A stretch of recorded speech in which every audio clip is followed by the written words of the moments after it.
Hi there. Welcome to iTWireTV. Today we're speaking with Vishak Raman, the Vice President of Sales, South Asia, Australia and New Zealand for Fortinet. Hi Vishak, thanks for joining us. Hey, thank you, David. It's always a pleasure to meet you. Excellent. So I guess Vishak, you've been in cybersecurity for over 2 decades. Can you tell me a bit about your background and how you came to Fortinet as well? Well, 20 years back, I was a certified 40 OS engineer. And at that time, the OS version was 2.3. And I fell in love with the product, and I thought I should sell it more, and joined Fortinet because we were the first partners. I was working for a telecom company. And way back in 2002, I signed up Fortinet as one of the partners. But the technology was so good, and I got myself certified. And there was no country manager at that time. And I said, I'll double up as a country manager. And we were just a 2-member team. And the best part is 20 years back, we were just, those 2-member team is still there with Fortinet in 2023. So Wow. It's been an interesting ride at Fortinet for a very long time. And the company, the culture, the product kept me going. Yeah, that's fantastic. And actually, you're a bit modest because when you talk about working with Fortinet products, I understand you set up a first of its kind technical assistance center in Bangalore, and it had over 200 engineers giving 24/7 support to Fortinet. I understand. Is that correct? Yeah, that's correct. And when we started the operations in 2003, and we had 0 customers, we were the first employees, and we went ahead and then built the office entity, but soon realized that customers in cybersecurity are looking for a delivery-based setup. That means, we got to serve our customers much better, not just by buying a good technology. So we started our TAC operations with maybe 20 people, but today it's grown 10 times, and we support Middle East, India, and the SAARC regions out of our Bangalore TAC center. Yeah, brilliant. No, that's been awesome. And as well as working at Fortinet, and those I understand you had cybersecurity roles, management roles with FireEye, WatchGuard, Tata Communications. So at Cisco, you've been with a number of big players. Yeah, and I think, I've stayed in the course of cybersecurity, and and all of them are cybersecurity arena. I've not stepped out of it. At Tata, I was a VP for Managed Security Service to learn more about the services part of it. And at Cisco, it's a large networking player having cybersecurity products. So it's been fun. Yeah, fantastic. So I guess getting onto Fortinet then. So I suppose Fortinet, you've got, I guess, a great challenge of helping customers manage their security while managing your own security. I mean, we talk about eating your own dog food, or I guess a better term, practicing what you preach. I guess what are you doing at Fortinet, I guess, to help customers manage their security while managing your own security as well? What's the Fortinet story here? Yeah, so if you really look at any telecom player, their customers are actually sitting behind. So any sale what we make to a telecom company, it's all about serving their customers.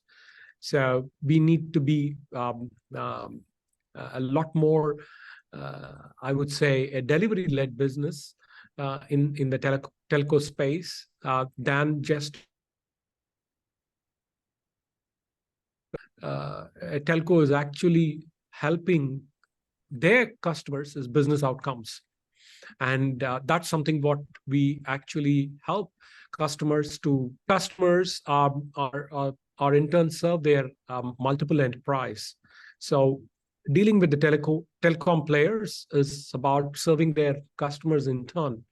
So at Fortinet, we always believed in working with large telco and communication players, because they're going to help in turn their customers to be a lot more secure, at the same time delivering business outcomes.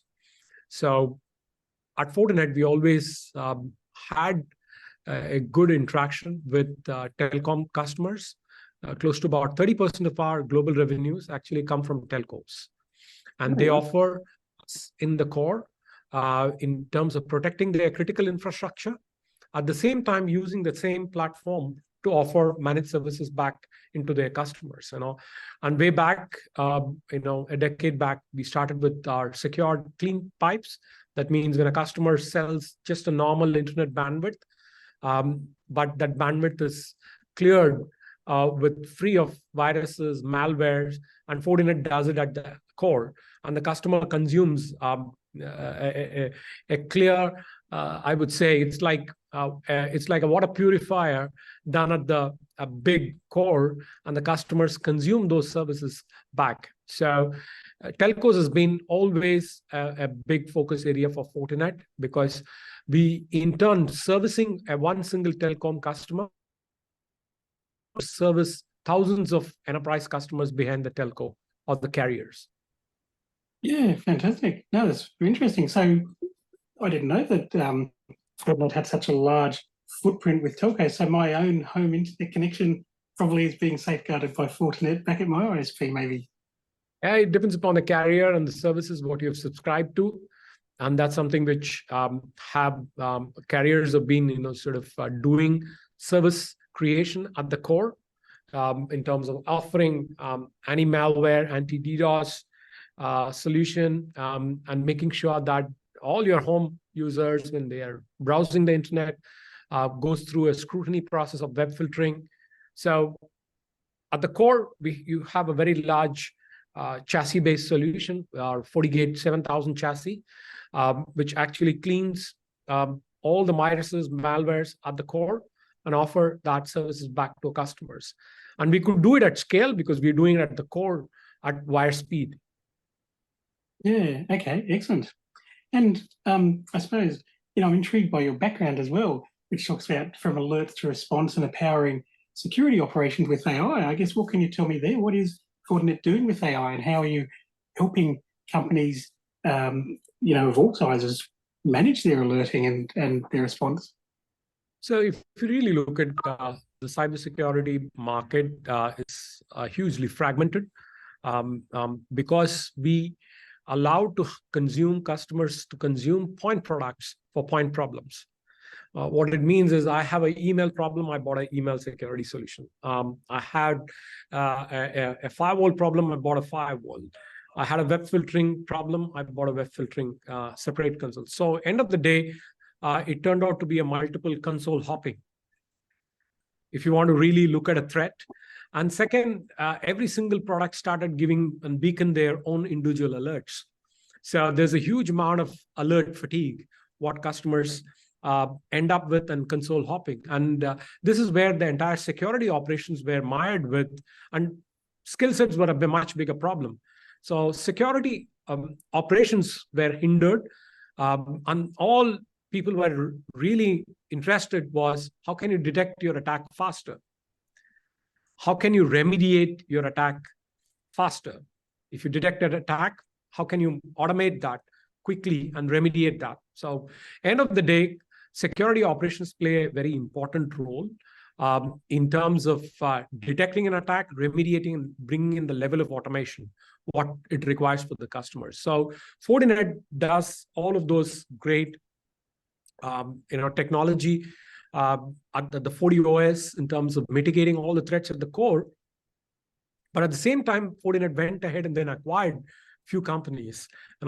Way back in 2015, we started our fabric journey, whereby we kind of acquired companies in the security operations area. We acquired a Canadian company called SLOps in 4 or 5 years back, and that's our FortiSIEM solution, SIEM, Security Incident and Event Management. That's the tool. And then we acquired CyberSponse, which is for security orchestration. The moment you get a threat alert, how do you bring in an automated response back? And that's what is a CyberSponse. And then we've acquired a company called Olon, which now is called as FortiRecon, whereby we started looking at attacks, not just inside out, but looking at from outside. what are adversaries tracking? Let's say, ITWire. Who is attacking them? What are their motives? So we started looking at cybersecurity from an outside-in view. And that's wealth of security, cyber threat intelligence, which is predictive in nature rather than reactive. Yeah, So yeah, right. cybersecurity is kind of moving into an arena where it's no more reactive, but it's more predictive. Fortinet products combining the strength of the 40 OS, but building adjacencies. And that's our entire fabric story, whereby our SIM, our SOAR, our external threat intelligence can, the moment the attack is detected, they can automate and then allow these control points and the firewall to drop the packet. If there is a malicious country which is attacking where the attacks is coming from, it can be an automated one whereby those IPs are blacklisted by itself. Or if you find a malicious malware, how do you make sure all your rest of your control points, be it your email gateway, be it your identity, they block that certain patterns.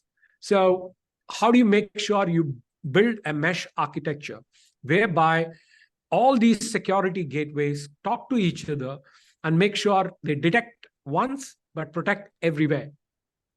Yes, And excellent. that's security mesh architecture, which Gartner kind of, I would say, came out in year 2021, but Fortinet has been building this mesh architecture for the last 5 years. Yeah, okay, excellent. No, so with the Fortinet mesh, with the Fortinet fabric, we can, I guess, if I'm understanding rightly, companies of all sizes could be benefiting from the collective intelligence Fortinet's gathering.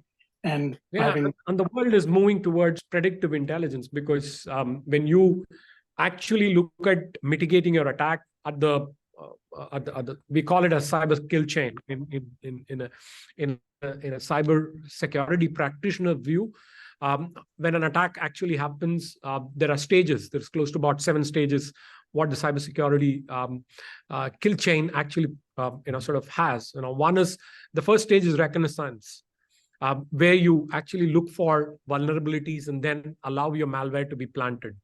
And the next stage is actually planting the command and control center, whereby you establish a communication, right? And then actually in the last stage is when you have your data exfiltration. So in the cybersecurity kill chain, if you are able to bring in predictive threat intelligence, which helps you to identify an attack during a reconnaissance stage, your cost of your breach is actually much, much lower. That means you are able to make you. Sorry, I think I just lost you for a split second. So you were saying, in short, let me repeat it. So in the cyber kill chain, if you're able to stop attacks during the reconnaissance stage, at the attack brewing stage, at that early stage, your cost of remediation is the lowest, because you're going to actually stop the deluge of data exfiltration much earlier. So more and more cybersecurity practitioners are shifting away from a reactive approach to a predictive threat intelligence driven approach to mitigate cyber attacks. Yeah, fantastic. No, and that makes a lot of sense what you say. If you can stop it at the reconnaissance phase, I guess, you don't have to recover from reputational damage if there's no data breach. You don't have to repair your systems if they haven't been infiltrated. Absolutely. So okay. You said it right. You said it right, David. Absolutely. The earlier you detect an attack, and earlier you're able to act on a threat, the cost of remediation is the lowest. Yeah, fantastic. So no, that's awesome. And I guess, one thing that intrigues me with your perspective, your global perspective, do you see any variations in regions? If everybody, like here in Australia, for example, are we suffering the exact same sort of threats and risks as you might see in India or South Asia, or do you see any different patterns in different regions, maybe, of the type of attacks that the... Yeah, if you look at it, the recent ACSC, Australian cybersecurity report, there is every single 7 minutes, there's one cyber attack or cyber incident. Yeah, and 1 in 7 minutes. That short is the duration. And if you look at it, Australia, one end of the spectrum, you have those big banks, energy companies, utilities, and financial institutions, right? But majority of Australian economy is fueled by small and medium enterprise, which employ less than about 20 people, right? And that's a big part of Australian business per se, right? And that adds significant to the GDP. And the cybersecurity maturity in these small and medium enterprise is pretty low. And that's where managed services from telco players play a very important role in addressing the small and medium enterprise cybersecurity needs at scale. Yes. And that's where our partnership with telco and cloud service providers are very, very pivotal, right? While we address direct, very large enterprise, but the vehicle for us to mitigate threats in small and medium enterprise is through our partnership with our managed security services partner. And that's where this MSSP relationships are very critical for protecting some of the critical infrastructure. And what we're seeing across the globe, it's pivoted from the cyber criminals to state-sponsored. That means groups are actually taking more precedence, which are state-sponsored. For example, Retrieval group, which is completely sponsored by state-sponsored groups, and they are attacking Australian critical infrastructure. Or for that matter, Lazarus, they are again a state-sponsored group attacking critical infrastructure, right? So I think Australia has been under constant attack from those state-sponsored groups, and we need to prevent and protect those critical infrastructure. And the government is doing a great job in terms of coming out with policies and framework to mitigate those threats. So I think the situation in Australia is pretty similar, but what we see is a proactive effort from the government to make Australia by 2030 the most cyber safe country in the planet. Wow, that's excellent. Yeah. See, I think with the advent of AI, what we see is attacks are today automated, and cyber criminals are using AI very effectively in terms of launching an attack, whether it's controlling the bot networks. And we at Fortinet use a significant amount of artificial intelligence and machine learning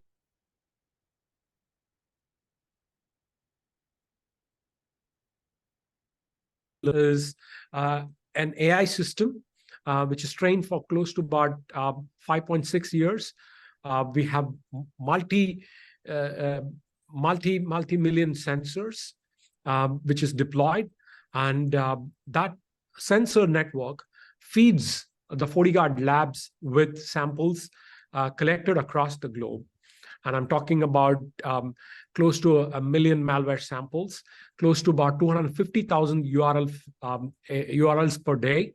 And we actually assimilate and use good amount of artificial intelligence to normalize those threat feeds and make sure that our devices get those FortiGuard labs update. And that's completely driven by our AI and ML approach in terms of simplifying and normalizing the data set, which is very much similar to a very large, I would say, a multi-million AI system, what we have built over many, many years. And some of our products, our FortiSIM deploys a huge amount of machine learning to actually collect the logs, normalize it, and gives the right threats and the scoring. Use a good amount of AI and ML techniques. For example, our FortiSIM uses a great amount of machine learning capabilities to normalize the logs and looks at the right alert which needs to be diagnosed and as well as prioritized. So it's a tool which can be used by cyber criminals, but the defenders have started using AI and ML techniques to defend themselves very effectively using our products and services. Yeah, that's fantastic. No, thank you, Vishak. That's been awesome. You've been very insightful. I've learned a lot. Yeah, I'm sold, and I'm glad to know that Fortinet's protecting my data and that of the many small businesses around Australia as well. That's fantastic to hear. Thank you very much, Vishak. So that's been Vishak Raman, Vice President of Sales for India, South Asia, and Australia, New Zealand. Thank you so much, Vishak. It's been wonderful talking to you. Hey, thank you, David. Lovely insights, great interactions. I appreciate your time. Yeah, thank you. Have a good day. You too. Bye-bye.